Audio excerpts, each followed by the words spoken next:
Olá, seres pensantes, tudo bem com vocês? Hoje eu estou aqui com uma pessoa muito especial na minha vida, que é a Ana. A Ana é psicóloga clínica há 10 anos, ela tem uma abordagem que é cognitivo-comportamental, ela lida com atendimentos a transtornos ansiosos e principalmente com o atendimento aos adultos. E eu chamei a Ana aqui para a gente conversar um pouquinho sobre um tema que é bastante controverso, que é o tema do suicídio, né?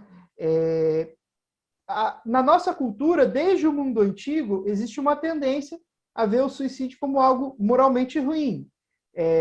Mas a gente também não pode deixar de perceber que nas diversas culturas ele já foi visto de uma maneira muito diferente. Ele já foi visto como um ato de honra, de lealdade, né? E até mesmo como um ato religioso, né? Essa diversidade de motivações do suicídio chama muita atenção. Eu cito, por exemplo, o brilhante livro editado pela Margaret Batty em 2015, que é o The Ethics of Suicide, que ele traz mais de 200 fontes sobre os temas, né? Eles abrangem inúmeras culturas, desde os incas até os polinésios, passando pelos Yorubá, pelos Cherokee, etc. Abrange todos os séculos e todos os povos, né? Essa diversidade, essa cultura diversa a respeito do suicídio, né, não passa despercebido pelos diversos campos do saber. Um dos grandes pilares da sociologia, por exemplo, é o livro O Suicídio, que foi publicado em 1897 pelo sociólogo Durkheim, né, em que ele trata da questão como um fato social. E um campo que vem se interessando cada dia mais por este tema é o campo da saúde. A OMS, por exemplo, possui um programa de prevenção ao suicídio, e o Brasil também tem a sua própria campanha, que é encabeçada pela ABP, Associação Brasileira de Psiquiatria, e o CFM, o Conselho Federal de Medicina, que é o Setembro Amarelo. Creio que muitos de vocês já conheçam, né? E se estimam que 800 mil a 1 milhão de pessoas se suicidem todos os anos, 12 mil só no Brasil, né? É por isso que eu convidei a Ana aqui para a gente conversar um pouco mais sobre essas relações entre o suicídio e saúde mental. Então, olá, Ana, tudo bem? Seja bem-vinda. Tudo bem, muito obrigada pelo convite. Me sinto muito honrada de estar aqui hoje. Fico feliz. Ana, primeira coisa que eu queria entender é se o suicídio é uma doença, se tem um CID para o suicídio, né? E qual que é a relação entre o suicídio e o transtorno mental? Veja, João, o suicídio ele não tem um CID, né? Ele está, sim, relacionado com os transtornos mentais. Então, veja, dessas 800 mil, 1 milhão de pessoas que você falou no mundo inteiro e 12 mil pessoas no Brasil, um levantamento da Associação Brasileira de Psiquiatria, da ABP, mostra que mais de 95% dos casos de suicídio tem alguma relação com algum tipo de transtorno mental. Sim. Então, desses transtornos mentais, o sofrimento, os sentimentos que vêm desses transtornos, então a raiva, a culpa, a angústia, um vazio muito grande gerado por tudo isso, que leva a pessoa a cometer o suicídio ou fazer a tentativa de suicídio. Sim. Importante aqui a gente entender que a pessoa, de repente, ela não quer acabar com a própria vida, ela não quer deixar de viver, ela quer acabar com a dor que ela sente. E como que ela vai acabar com a dor? Se ela se matar, ela não vai sentir dor, mas também ela não vai viver mais. Sim. Sim. Dentro desses transtornos mentais, o que vem em primeiro lugar é a depressão. Então, a depressão lidera os casos relacionados ao suicídio. Seguindo, do transtorno afetivo bipolar, dos transtornos psicóticos, então os surtos psicóticos que levam a pessoa a cometer o suicídio, e o abuso de substâncias. Sim. Um outro dado que eu acho muito relevante aqui, pelo aumento no número de casos de suicídio de adolescentes, é levado em conta também a impulsividade, porque o adolescente é aquela coisa que tudo é muito, que tudo é ou muito, ou lá em cima ou lá embaixo, e daí vem a impulsividade. E com a impulsividade, ele não pensa no ato e acaba também cometendo suicídio. Suicídio. Sim, entendi. Mas também eu imagino que o suicídio não seja parte do quadro clínico. Não é porque a pessoa é bipolar que ela, isso é muito importante. Também, que ela tem tendência suicida. Isso é muito importante que você está levantando. Não é que todo depressivo vai cometer o suicídio, né? Então, pode ser que um depressivo cometa o suicídio, mas não necessariamente que todo depressivo ou todo bipolar irá cometer esse suicídio. Sim, entendi. E como que a gente percebe, então? Então, o problema do suicídio é que, assim, ele tem alguns sinais, existem alguns sinais, mas tem pessoas que não dão esses sinais, que esses sinais não aparecem, né? Se você for pesquisar, já apareceu em diversas redes sociais, se for pesquisar sobre imagens de pessoas dias antes de cometer o suicídio, momentos antes de cometer o suicídio, as pessoas estão lá dando risada e vivendo a vida delas normalmente, né? E tem um sinal. Sim. Mas existem alguns sinais que eles servem de alerta. Então, a pessoa falar muito sobre a morte ou sobre a vontade de morrer. Uma fala sobre desesperança em relação ao futuro. Comportamentos autodestrutivos, então a pessoa está bebendo demais, a pessoa está dirigindo em alta velocidade demais, então esses comportamentos também demonstram, podem ser um sinal de alerta, e o isolamento social, então a pessoa não quer falar, não quer conversar, se isola, então esses são alguns sinais em que se a gente percebe, é necessário acender a luzinha amarela, a luzinha de alerta, mas também de lembrar que pessoas que cometem suicídio podem não dar nenhum desses sinais. Sim. Sim. O que se torna bastante difícil, né? Demais, né? Demais.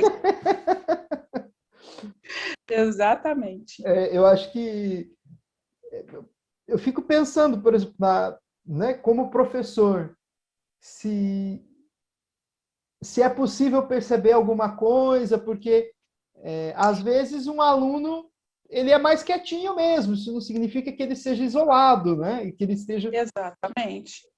E mesmo que a gente às vezes até perceba, e mesmo que muitas das vezes a gente consiga interferir e consiga fazer o acolhimento e conversar com essa pessoa, isso também não é certeza de que ela não vai cometer, porque ela pode cometer. Sim. Então, é um campo muito delicado, muito difícil. Eu falo que é um campo minado, em que você vai pisando e, de repente, a bomba pode estourar, mesmo você fazendo tudo aquilo que é possível para você, para tentar ajudar aquela pessoa. Sim, sim. E no caso da clínica, se chegar um paciente para você e que já dá sinais claros, o que fala, olha, eu vim aqui, mas eu estou pensando em me matar, ou então que foi porque já tentou suicídio. Como que você lida numa situação assim? Ou até também, né, João, no nosso dia a dia, algum amigo, algum conhecido que vinha, né, falar alguma coisa sobre isso. Sim. Veja, enquanto eu estou há 10 anos na clínica, e há 10 anos eu não tive um paciente que tenha se suicidado, ou que tenha feito a tentativa enquanto eu estou realizando atendimento. Sim. Eu tenho pacientes que já vieram com tentativas anteriores, mas não enquanto estão em tratamento comigo. Sim. Mas mesmo em clínica e mesmo fora da clínica, acredito que a principal coisa que a gente pode fazer por essa pessoa, primeiro passo é o acolhimento, então acolher E acolher no sentido de não desvalidar o que aquela pessoa está falando, não desvalidar os sentimentos daquela pessoa. Né? Como você disse, o senso comum, às vezes o senso comum nos faz dizer coisas, mas você não tem por que estar triste, olha a tua vida, olha tudo que você tem, né? E não é isso que aquela pessoa está precisando ouvir. Na verdade, ela não está precisando ouvir, ela está precisando ser ouvida. E a gente ouvir atentamente o que aquela pessoa tem a dizer. Né? Então, acho que isso é um grande o grande acolhimento de levar aquela pessoa a sério. Sim. E de realmente ouvir o que aquela pessoa tem a dizer para a gente. Sim. É um exercício importante no nosso mundo e que às vezes a gente passa batido, né?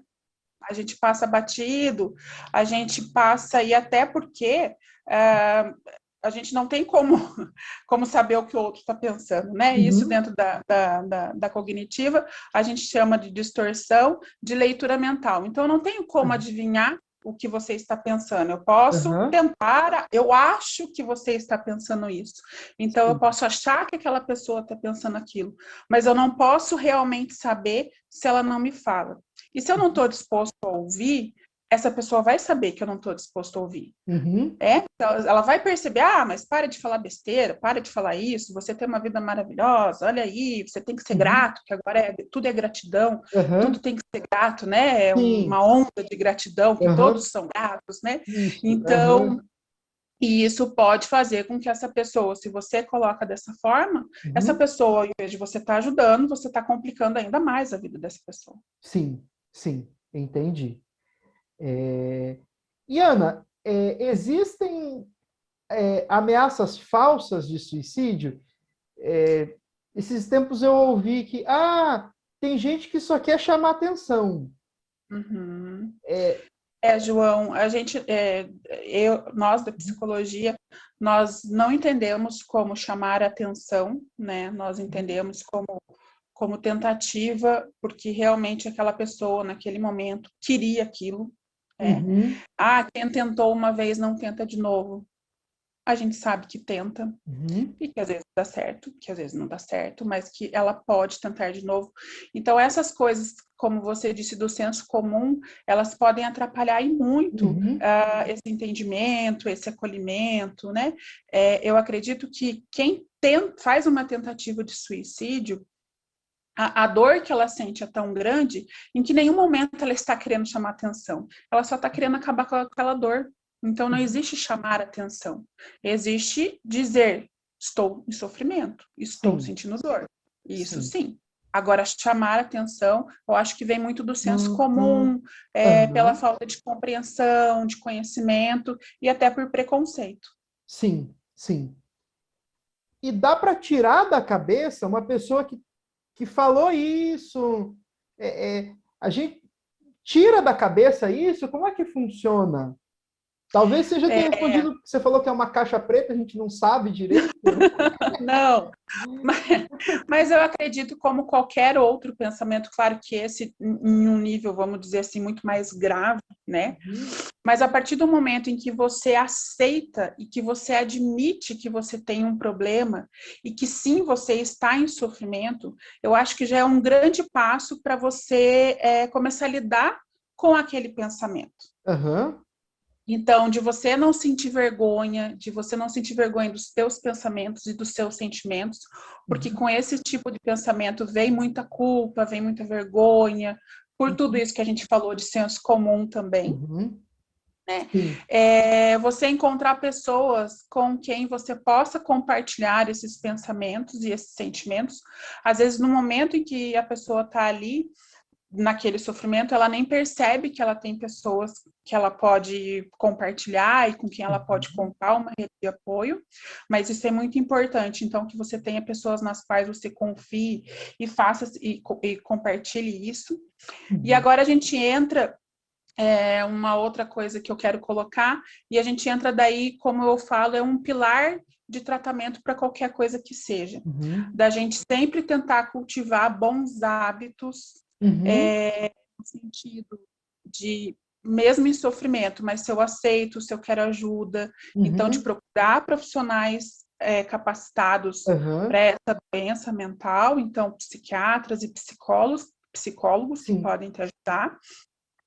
E daí ter essa rotina, que eu acho que é a base de tudo. Então, Uhum. se a gente não tem uma rotina saudável, se a gente não tem bons hábitos, isso vai virando uma bola de neve, em que eu posso, de repente, começar a fazer abuso de substância, e isso me leva a ficar até Uhum. 5 horas da manhã, e daí eu acordo a 1 da tarde, e 1 da tarde Uhum. eu acordo, eu não quero almoçar, e daí eu vou comer uma... Então, Sim. é um efeito dominó que vai Aham. acontecer aí. Então, a rotina também é muito importante. E daí, Uhum. por último, como eu já disse, então, procurar por ajuda especializada e profissional capacitada para conseguir lidar com tudo isso, né? Depois da nossa breve interrupção aqui por problemas técnicos, voltamos, né? Vamos. Ana, uma pergunta que eu queria saber de você é a respeito das relações entre religião e suicídio, né? Eu acho que, primeiro, a questão do senso comum, né? Muitas pessoas dizem por aí que quem tem Deus no coração não suicida, e tudo. Eu queria saber se é assim, né? Também, o que é esse Deus no coração, né? Mas também, pensando um ponto de vista, eu andei pesquisando alguns artigos brasileiros e eu encontrei, primeiro, uma falta de pesquisas, assim, mas também vi que os dados, né, tem pesquisas que mostram muitos religiosos com tendência ao suicídio, tem outros que mostram que ajuda, né? Do que você estudou, do que você já leu a respeito, como que você vê essa relação? Bom, João, como você falou, eu acredito que esse senso comum da pessoa ter Deus no coração e vai para a igreja rezar, né, que Uhum. tudo vai passar, Uhum. vale bastante. Mas, como eu disse lá atrás, que é um pilar de tratamento, é a questão da rotina, da atividade física, dos bons hábitos. Então, Uhum. tem outros pilares de tratamento, que é a saúde física, a saúde mental e a saúde espiritual. Uhum. Então, nós sabemos que a espiritualidade, já comprovada aí cientificamente, com pesquisas, com artigos, demonstram que a espiritualidade ajuda em tratamentos de doenças, seja essa qual doença, qualquer doença, tanto física quanto mental, Uhum. e isso pode sim ajudar essa pessoa. Mas esse senso comum, e não a religião, não importa qual religião essa Uhum. pessoa siga, né? O Uhum. que importa é essa espiritualidade, a fé. Fé no quê? Uhum. Eu não sei. Mas Sim. se ela tem fé, eu acredito que isso possa ajudar e muito Aham. no tratamento de um transtorno mental, de uma depressão e de um pensamento suicida. Sim.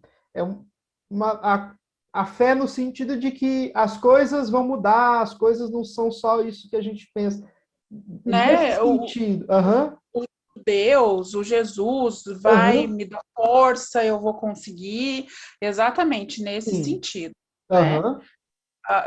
Porque assim, a doença mental ou a física Uhum. também, eu acredito que ela não escolhe se você é religioso ou se você é de ter Aham. determinada religião, se você não Sim. é, se você é ateu. Não existe isso. Aham. Ela pode acontecer com qualquer pessoa. Sim. Então, não tem essa diferenciação. Ah, é religioso, não vai ter pensamento suicida, não é, vai ter. Uhum. Então, não tem isso, né? Eu acho que isso Sim. fica muito no senso comum, nessa Aham. questão até do preconceito, né? Ah, porque não está Uhum. rezando, porque não tem Deus no coração, porque não vai à Aham. igreja. Então, tem tudo isso aí que pode atrapalhar bastante, né? Sim. Aham. Isso que você falou não escolhe, né? A doença não escolhe. Me perguntei agora, existe algo de genético ou não se Ah, sabe? Uhum. não, tem estudos hoje em dia, porque assim, veja, aqui dentro do Brasil a psicologia tem 60 anos, então é algo muito novo, é algo muito recente. né? Então, assim, mas já existem pesquisas e estudos que demonstram que sim, que pode ser genético, que pode ser passado de geração para geração. Uhum. Então, se você, e até eu acredito também que tem essa parte genética e daí tem a parte de padrão comportamental. Se você já tem esses genes, vamos dizer, genes depressivos, e se você vivencia dentro de um ambiente depressivo, em que você vê pai, que você vê mãe, que você vê avós depressivos e com pensamentos suicidas ou até suicidas, é difícil você se distanciar disso. Sim, Né? sim. Então, sim, tem a parte genética e tem a parte também da questão do padrão de comportamento em que aquela pessoa vivencia. Sim, sim. Lembrando, né, acho que a genética, para quem está nos ouvindo, a parte genética no transtorno mental, não no suicídio, porque o suicídio não é uma doença, né? No transtorno mental. Então, né, a questão da depressão, do transtorno de personalidade, essas questões que podem ter a parte genética também. Sim, sim. Correto. E a respeito de prevenção de suicídio, essas campanhas, né, o Setembro Amarelo aqui no Brasil, elas funcionam? Qual que é o objetivo delas? Veja, eu acho que é um passo muito importante. É uma campanha como Setembro Amarelo, tem o Janeiro Branco também sobre as doenças mentais, né? E o Setembro Amarelo sobre o suicídio. Mas eu acho que o que precisa realmente ser feito, que vai aparecer algo efetivo aí, é um esclarecimento maior à população sobre o transtorno mental, sobre a doença mental, então de quebrar esses preconceitos existentes, né, que não é falta de Deus, que não é falta de trabalhar. Então, na verdade, é um conjunto, né, João? Então, de você esclarecer o que de combater a psicofobia, de fazer esse combate, esses esclarecimentos, eu acho que aí sim você pode ter uma prevenção maior ao suicídio. Sim. Porque as pessoas também vão estar preparadas para lidar com aquilo. Porque suicídio é tabu, né? Não pode falar de suicídio. Não, isso não, que isso é falta de Deus. Sim. Né? Vira essa boca para lá. Então, é tabu, não se fala em suicídio. A gente sabe que não se pode noticiar formas como a pessoa se matou, mas a gente precisa entender como que é esse panorama aqui dentro do Brasil, para a gente entender quais são os números, o que está acontecendo, né? Uma outra iniciativa que eu acho muito bacana e que eu acho que traz resultados efetivos é o CVV, que é o Centro de Valorização à Vida, que a gente sabe que funciona aí 24 horas por dia, todos os dias da semana, e que a gente sabe que sim, que já salvou muita gente, que naquele momento de desespero, de solidão, a pessoa liga e é acolhida e é ouvida. Então, acho que essas iniciativas também são muito importantes. E a restrição aos meios letais, né? Então, por que eu preciso de uma receita para comprar determinado medicamento? Por que a gente pode sair por aí comprando armas e portando armas? Então, todas essas restrições aos meios letais, eu acho que também é uma forma de prevenção ao suicídio. Sim, sim. E nas escolas, porque você falou dos adolescentes, né? Como que a gente vai lidar com esse tema? Então, João, daí eu acho que assim, da forma como a gente pode lidar com os adultos, a gente pode lidar com os adolescentes dentro daquilo que é possível para eles entenderem, claro, né, dentro da sua realidade. Mas eu acredito que essa prevenção, essa divulgação desses transtornos mentais, esse esclarecimento do que pode, o que não pode acontecer, né, de esclarecer esse senso comum, que não é nada porque ele quer ou porque quer chamar atenção, de fazer realmente campanhas, mas campanhas efetivas, e não como a gente vê às vezes campanhas de droga. Droga, tô fora, droga é ruim. Né? Isso não é campanha, né? para mim, é balela.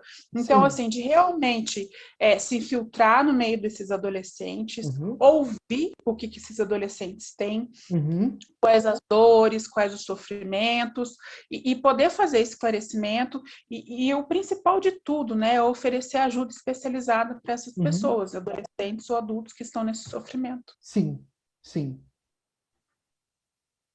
Muito bem, Ana. Eu, de minha parte, você respondeu as minhas dúvidas. Que bom! Né? Mas se tiverem mais e eu puder ajudar de alguma forma, é só mandar e a gente vai conversando. Tranquilo, então. Eu te agradeço muito. Eu que agradeço mais uma vez.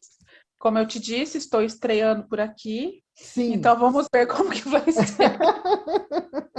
Muito bem, então. E agora Então, falando com você que está aí na tela, né? Se você tiver alguma dúvida, alguma coisa, né? Pode comentar aqui embaixo, né? Eu chamo a Ana para responder qualquer coisa, né? Também vou divulgar, posso divulgar seu Instagram, Ana? claro, por Né? favor. Então, divulgando também o Instagram da Ana, quem quiser pode entrar em contato com ela lá, né? Conversar, né? Estou à disposição. Oi? Estou à disposição. Ótimo, muito obrigado, então. E não deixe de curtir, compartilhar com os amigos e tudo, né? Esse tema é importante que a gente reflita, que a gente pense a respeito do assunto. Muito obrigada, João. Muito obrigada mais uma vez pela oportunidade, por trazer um tema tão importante, né? Que muitas pessoas às vezes fogem, que não querem ouvir, que não querem saber. Agradeço muito mesmo, mais uma vez. Obrigadão. Tchau, tchau. Até Tchau, mais. tchau. Até.